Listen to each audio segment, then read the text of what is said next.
Hey guys, මම ලහිරු ගමගේ. ඉතින් අද මම පුංචි වීඩියෝ එකක් ගේන්න කියලා හිතුවා මේ head voice සහ falsetto voice එක කොහොමද අපේ vocal cords වලින් produce වෙන්නේ කියන එක ඔයාලට පොඩ්ඩක් පෙන්නන්න. ඉතින් මගේ ළඟ රූප රාමුවක් තියෙනවා. අපි බලමු මේ රූප රාමුව මොකක්ද කියලා. හරි.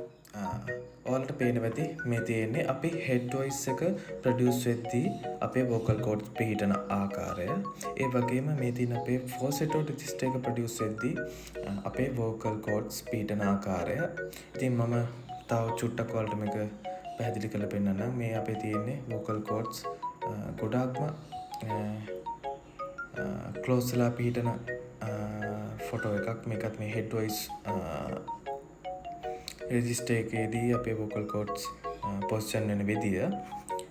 ඒ වගේම අපේ vocal cords falsetto රෙජිස්ටර් එක produce වෙද්දී පිහිටන position එක තමයි මේ ඔයාලට මේ රූපයෙන් පේන්නේ.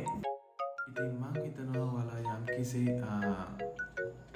idea එකක් ඔලුවට එන්නේ නැති කියලා කොහොමද මේ head voice and falsetto voice අපේ vocal cords වලින් produce වෙද්දී ඒ vocal cords වල position කොයි විදිහටද තියෙන්නේ කියන එක ගැන.